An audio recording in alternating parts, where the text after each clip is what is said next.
Okay, everyone, Assalamualaikum warahmatullahi wabarakatuh. Here, today, I would like to explain about my answers in the middle test of Introduction to Social Linguistic, which handled by Mr. Peter Ramadhani. Jadi di sini saya ingin membahas jawaban-jawaban saya tentang UTS dari mata kuliah Introduction to Social Linguistic yang diadakan atau dikerjakan di quizzes kemarin. Oke, tanpa berlama-lama lagi langsung saja kita masuk ke pembahasan soal yang pertama. Oke, soal yang pertama adalah apa yang dimaksud dengan variasi bahasa dalam masyarakat. Di sini saya memilih jawaban C, yaitu perbedaan maksud saya B ya. Perbedaan dalam penggunaan bahasa yang dapat diamati antara individu atau kelompok orang dalam komunitas tertentu. Karena di sini sudah jelas ya, perbedaan variasi itu bukan cuma perbedaan dalam satu hal, tapi perbedaan dalam berbagai hal. Ya istilahnya yang tidak spesifik lah atau lebih general. Jadi saya memilih jawaban B karena di sini perbedaannya meliputi banyak aspek, tidak cuma dalam penulisan, tidak cuma dalam penggunaan bahasa asing, tata bahasa, tapi juga dalam suatu kelompok yang bisa dikatakan luas. Untuk yang kedua, saya memilih jawaban C, yakni variasi sosial ya. Kenapa? Karena di sini di soalnya saja sudah tertulis dengan jelas faktor-faktor sosial. Dan contohnya juga pendidikan, usia, latar belakang etnis itu juga lebih dikenal sebagai faktor sosial ya, atau aspek sosial. Tidak ada hubungannya dengan geografis, fungsional maupun gender seperti yang disebutkan di sini. Itulah kenapa saya memilih jawaban variasi sosial. Soal yang ketiga adalah dialekologi. Apa itu dialekologi? Di sini saya memilih jawaban nomor B ya, yaitu subdisiplin sosiolinguistik yang mempelajari variasi bahasa dalam masyarakat. Karena seperti yang sering disampaikan oleh Pak Pitra saat di kelas, dialek itu merupakan variasi bahasa, begitu cara pengucapan, tata bahasa maupun kosakata dari bahasa itu sendiri ya. Dan itu berbeda-beda setiap wilayah ataupun geografisnya. Dan di sini dialek itu merujuk pada variasi atau perbedaan yang sifatnya sangat luas. Tidak cuma hanya penggunaan bahasa, tidak cuma hanya perbedaan penggunaan kata-kata ataupun pergantian frasa.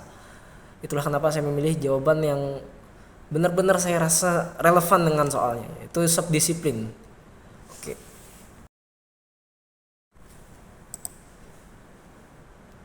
Soal yang keempat adalah variasi bahasa yang digunakan dalam berkaitan dengan perbedaan dalam penggunaan bahasa dalam konteks komunikasi tertentu. Dalam konteks ini sudah pasti merujuk ke arah fungsional. Itulah kenapa saya memilih jawaban variasi fungsional. Karena konteks ini biasanya dikaitkan dengan kegunaan ya ataupun hubungan. Tidak ada kaitannya dengan geografis, karena geografis itu lebih ke wilayah, sosial itu lebih ke orang atau kondisi masyarakat di sekitar ataupun generasi yang ada di dalam sebuah keluarga. Oke. Lalu yang kelima, bagaimana variasi bahasa dapat terjadi dari satu generasi ke generasi yang berikutnya ya. Di sini saya memilih jawaban melalui pergantian frasa atau kata-kata, karena setiap bahasa itu akan selalu berkembang seiring dengan berkembangnya zaman. Dari zaman ke zaman, kosakata dari sebuah bahasa itu mengalami perubahan demi perubahan yang cukup signifikan. Karena tidak melulu hanya menggunakan satu kosakata ataupun kalimat yang ada di era tertentu. Bahasa itu akan selalu memunculkan kata-kata baru dari masa ke masa. Dan itu tidak ada kaitannya, memang ada sedikit kaitan dengan pengaruh bahasa asing. Akan tetapi penggunaan bahasa formal dan pergantian kosakata itu tidak ada pengaruhnya sama sekali. Itulah kenapa saya memilih jawaban B. Karena dari satu generasi ke generasi berikutnya itu cenderung menghasilkan kosakata ataupun kalimat baru yang tidak pernah ditemukan di era sebelumnya. Yang keenam, apa yang dimaksud dengan variasi bahasa berdasarkan gender ya? Sudah jelas di sini gender yang ada di dunia ini cuma dua, yaitu pria dan wanita, dan itulah kenapa saya memilih jawaban A. Karena di jawaban yang lain itu konteksnya sudah beda jauh ya, sangat-sangat melenceng dan tidak ada hubungannya.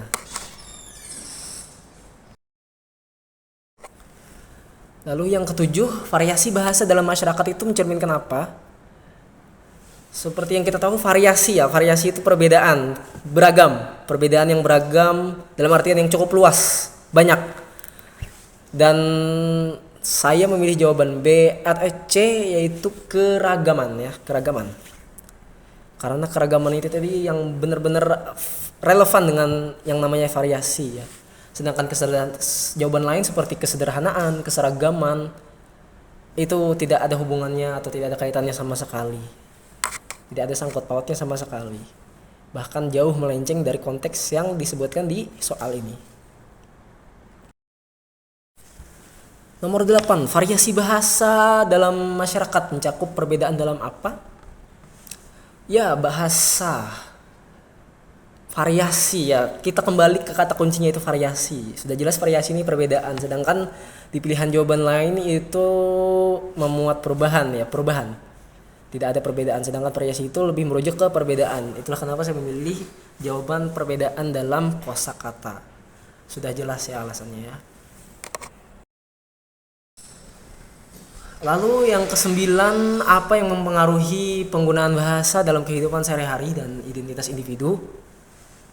Tentu saja karena kita ini manusia yang notabene adalah makhluk sosial, sudah pasti kita tuh pasti akan terpengaruh dengan lingkungan yang ada di sekitar kita. Dan lingkungan ini biasanya ya berhubungan dengan orang-orang di sekitar, dan apa yang tidak lain tidak bukan adalah sosial. Oke. Tidak mungkin kita terpengaruh oleh geografis, etnis ataupun budaya gitu ya. Karena kita cenderung lebih banyak dipengaruhi oleh faktor sosial. Nomor 10, apa yang dapat mempengaruhi variasi sosial dalam penggunaan bahasa selain faktor-faktor seperti pendidikan, status ekonomi, usia, dan jenis kelamin? Di sini saya memilih tentu saja status sosial ekonomi ya. Karena faktor-faktor pendidikan, status ekonomi, usia, dan jenis kelamin itu merupakan salah satu hal yang tidak bisa dipisahkan dari penggunaan bahasa ya. Status sosial ekonomi ini akan mempengaruhi seseorang dalam menggunakan suatu bahasa yang akan mereka sampaikan ke orang-orang yang ada di sekitarnya. Nomor 11, bagaimana status sosial ekonomi seseorang dapat mempengaruhi penggunaan bahasa? Tentu saja, orang yang memiliki status sosial ekonomi yang lebih tinggi akan menggunakan bahasa yang lebih formal, karena mereka lebih sering menggunakan bahasa yang sulit dimengerti oleh orang-orang awam atau orang-orang biasa yang, mohon maaf, status sosial ekonominya lebih rendah. Karena biasanya orang-orang yang status sosial ekonominya tinggi ini cenderung menggunakan bahasa yang kata-kata yang cenderung kompleks lah untuk dimengerti gitu ya. Nomor 12, dalam konteks variasi sosial, bagaimana pekerjaan atau profesi seseorang dapat mempengaruhi bahasa yang mereka gunakan? Mereka akan menggunakan bahasa yang mungkin berbeda dari bahasa yang digunakan oleh pekerjaan lain. Itulah kenapa saya memilih jawaban ini. Karena setiap profesi maksud saya itu memiliki konteks bahasa yang berbeda-beda, kosakata yang berbeda, dan juga kaidah penggunaan bahasa yang berbeda pula. Nomor 13, apa yang dimaksud dengan slang dalam konteks variasi sosial dalam bahasa? Slang itu lebih dikenal sebagai bahasa gaul ya. Bahasa gaul ini kan terbentuknya secara suddenly, tiba-tiba gitu kan, yang biasa menggunakan slang ini adalah suatu kelompok tertentu. Misalnya di Indonesia itu apa slangnya kan ada itu. Tapi maaf saya tidak bisa menjelaskan karena saya kurang tahu juga ya. Tapi setiap wilayah, setiap kelompok itu memiliki slangnya masing-masing dan itu bervariasi gitu ya.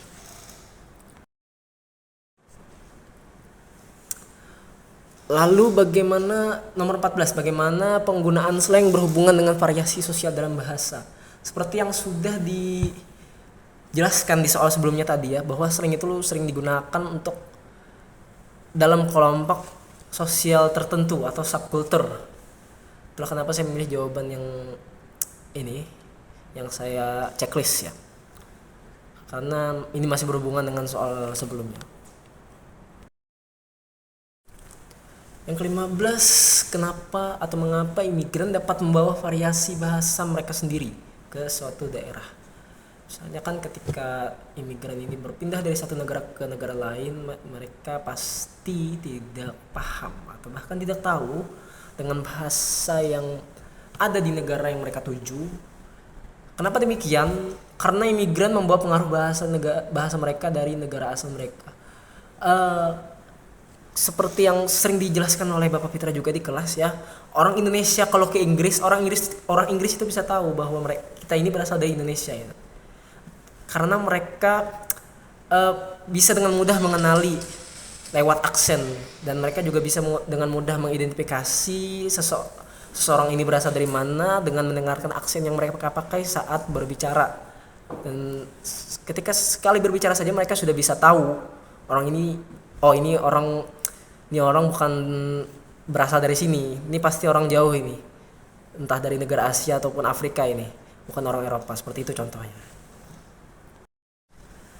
Lalu nomor 16, bagaimana agama dapat mempengaruhi variasi bahasa dalam konteks keagamaan. Tentu saja setiap agama itu memiliki bahasanya masing-masing ya, karakteristik atau kosakatanya itu bermacam-macam sesuai dengan agama yang mereka peluk. Itulah kenapa saya memilih jawaban yang di checklist ini, karena setiap bahasa dalam upacara keagamaan itu memiliki karakteristik dan kosakata yang berbeda. Misalnya Islam dengan Kristen itu kan berbeda, Buddha, Hindu, Konghucu, Yahudi itu memiliki konteks karakteristik dan kosakata yang berbeda-beda, tidak sama satu sama lain. Lalu nomor 17, variasi sosial bahasa dapat tercermin dalam bahasa yang digunakan di dalam keluarga. Apa yang bisa membedakan keluarga dari bahasa yang digunakan di luar ya? Oke, bahasa keluarga ini kan seringkali hanya digunakan oleh keluarga tertentu saja. Misalnya suatu bahasa atau kosakata itu cuma digunakan di keluarga itu aja gitu ya. Dan saya memilih jawabannya checklist ini karena hanya jawaban ini yang bisa benar-benar menjadi tanda bahwa bahasa keluarga itu adalah pembeda. Bahasa ini jawaban ini bisa dijadikan pembeda dengan jawaban yang lain, karena yang membedakan satu keluarga dengan keluarga lain itu hanyalah istilah atau frasa yang hanya digunakan dalam keluarga itu gitu. Yang ke-18, mengapa variasi sosial dalam bahasa merupakan area terpenting dalam sosiolinguistik? Oke, saya memilih jawabannya di checklist karena variasi sosial itu dapat membantu peneliti ya untuk memahami bagaimana faktor sosial mempengaruhi penggunaan bahasa dan identitas sosial ya. Karena ini merupakan jawaban yang paling relevan ya menurut saya. Kalau kita lihat jawaban yang lain nih, itu tidak ada hubungannya sama sekali ya, melenceng semua. Itulah kenapa saya memilih jawaban yang saya checklist, karena kalau kita lihat dari jawaban lain itu kayak nggak nyambung gitu, nggak ada sangkut pautnya, bahkan nggak benar. Jadi saya nggak milih jawaban yang lain gitu ya, karena jawaban yang lain itu tidak ada hubungannya sama sekali. 19, apa yang bisa diidentifikasi melalui variasi sosial dalam bahasa? Tentu saja keragaman. Variasi itu kan keragaman, bukan kesederhanaan ataupun keseragaman ya. Apalagi keseragaman. Seragam ini kan satu, kalau keragaman itu banyak. Kesederhanaan ini juga jauh nih konteksnya, melenceng jauh dari itu konteksnya. Jadi saya memilih keragaman budaya dan sosial dalam masyarakat, dan ini merupakan hal yang bisa diidentifikasi karena peneliti bisa menemukan perbedaan itu dengan mudah melalui keragaman ini. Nomor 20, apa yang dimaksud dengan variasi geografi dalam bahasa?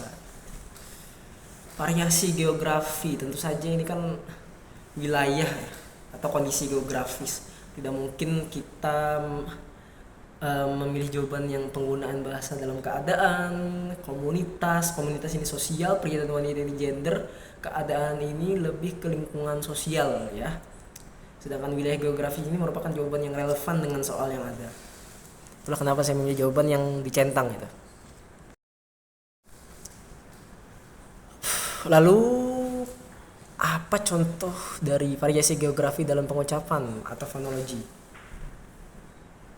Tentu saja ya, karena geografis ini kaitannya erat sekali dengan wilayah atau kondisi suatu tempat ya. Sudah pasti jawabannya yang di checklist itu. Perbedaan dalam cara berbicara antara orang dari berbagai wilayah. Tidak mungkin kata-kata untuk makanan atau apalagi dalam kalimat itu tidak ada hubungannya. Itu lebih ke bahasanya itu sendiri, bukan ke geografisnya ya. Nomor 22, apa yang bisa menjadi contoh variasi leksikal dalam bahasa ya? Kalau kemarin sih saya menjawabnya karena saya tahunya leksikal itu kata-kata, jadi saya jawabnya kata-kata, tapi setelah saya mengetahui bahwa jawaban yang benar itu adalah makanan ya, makanya saya memilih makanan karena saya mengikuti jawaban yang benar sesuai dengan petunjuk yang ada.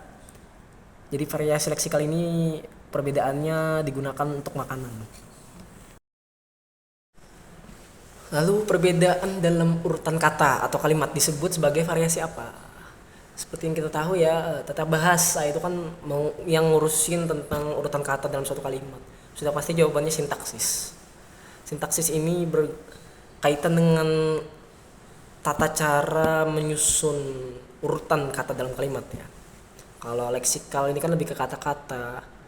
Terus juga fonologi ini lebih ke cara pengucapan. Sama geografi ini kan tadi wilayah gitu.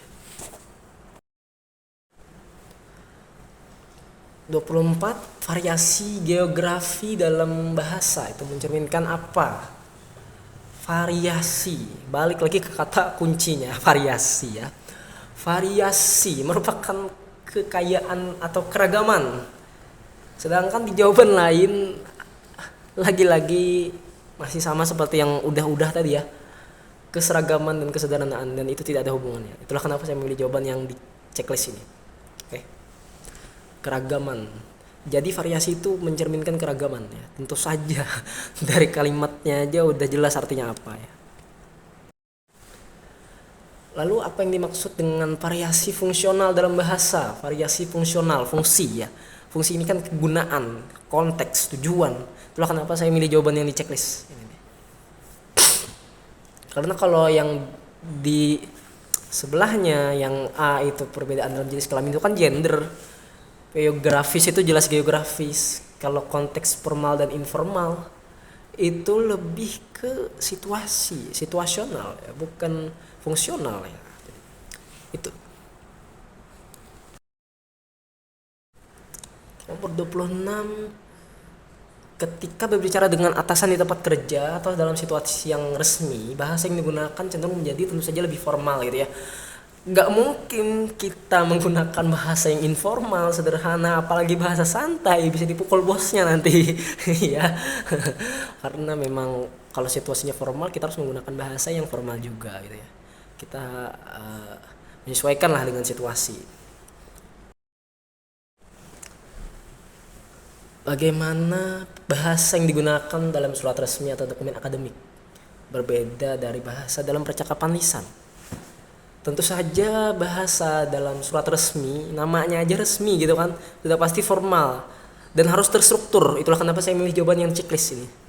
Tidak mungkin karena kita tidak mungkin menggunakan bahasa yang lebih santai, lebih informal di dalam surat resmi, apalagi kalimat yang lebih sederhana atau bahkan kreatif dan persuasif.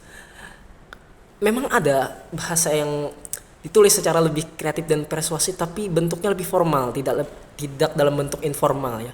Kalau dalam bentuk informal itu bisa kena marah gitu kita.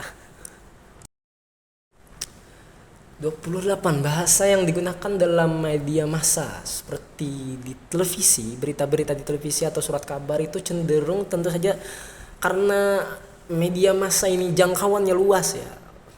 Masyarakat banyak gitu yang terdiri dari berbagai macam status sosial, ekonomi, gender, geografis dan lain sebagainya. Tentu saja bahasa yang digunakan itu pastilah lebih formal dan menyesuaikan dengan audiens yang lebih luas karena cakupan audiensnya kan luas, tidak cuma dari satu atau dua audiens tertentu aja gitu ya. Tidak mungkin suatu media massa menggunakan pembicaraan yang lebih santai dan informal karena kebanyakan kalau lebih santai dan informal ini kesannya lebih ke kaku, bukan ke kaku sih, lebih ke kurang sopan, sama juga kadang ada beberapa istilah-istilah dalam bahasa santai dan informal ini yang tidak dimengerti oleh audiens tertentu. Makanya supaya semua audiens itu bisa mengerti, kita harus menggunakan bahasa yang lebih formal dan bahasa yang disesuaikan. Tidak menggunakan bahasa yang lebih persuasif ataupun aksen tertentu itu tentu saja membuat beberapa audiens tidak bisa memahami ya.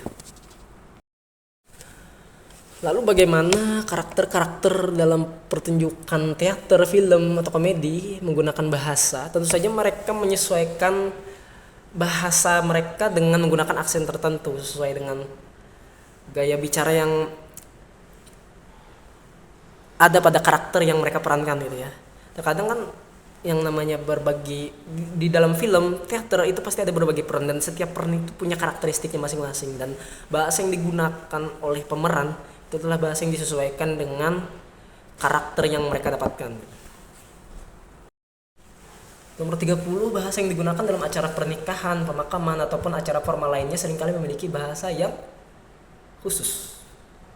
Terus kenapa saya memilih jawaban di checklist? Karena bahasa yang digunakan ini selalu dan haruslah bahasa yang khusus dan menggunakan protokol komunikasi yang berbeda, menyesuaikan dengan situasi yang sedang berlaku gitu ya. Tidak mungkin kita menggunakan bahasa yang persuasif ataupun formal, apalagi bahasa santai gitu ya, karena situasinya tidak sesuai dengan bahasa yang kita gunakan seperti itu. 31, kita ketika berkomunikasi dengan anak-anak, kita sebagai orang dewasa nih mungkin menggunakan bahasa yang apa gitu. Tidak mungkin kan kita menggunakan bahasa yang formal, kompleks, apalagi terstruktur, ataupun menggunakan kata-kata yang lebih sulit. Ya mereka nggak bakal paham jadinya. Itulah kenapa kita sebagai orang dewasa harus menggunakan bahasa yang lebih sederhana dan kata-katanya juga harus lebih sederhana supaya anak-anak tuh paham. Karena kan mereka kemampuan kognitifnya masih belum terlalu matang, belum terlalu ngerti masalah yang gitu-gitu gitu. Jadi saya memilih jawaban yang di checklist ya. Karena anak-anak itu kan masih kecil, pemahaman mereka belum terbentuk. Terakhir, apa yang mencerminkan variasi fungsional dalam bahasa ya. Lagi-lagi saya memilih jawaban yang di checklist ini karena memang ini yang benar-benar relevan ya dalam konteks pencerminan variasi fungsional. Fungsional itu kan sesuai dengan konteks ya. Bisa diadaptasi dengan situasi manapun dan bisa disesuaikan dengan norma dan konvensi sosial yang berlaku di suatu lingkungan ya. Kan tidak mungkin fungsional ini berhubungan dengan kesederhanaan, keseragaman, apalagi sudah masuk ke faktor-faktor sosial, itu sudah melenceng jauh gitu. Itulah kenapa saya memilih jawaban A, yakni fleksibilitas dalam beradaptasi dengan berbagai situasi komunikasi dan memilih bahasa yang sesuai dengan norma dan konvensi sosial yang berlaku. Mungkin itu tadi sedikit ulasan singkat ya tentang jawaban-jawaban dari soal UTS mata kuliah Introduction to Social Linguistics by Mr. Fitra Ramadhani. Saya Raja Pratama mengucapkan terima kasih yang sebanyak-banyaknya sudah menonton video ini sampai akhir. Saya mohon maaf apabila terdapat kesalahan maupun kekurangan selama penyampaian di video tadi. Sekali lagi saya pamit undur diri. Wassalamualaikum warahmatullahi wabarakatuh.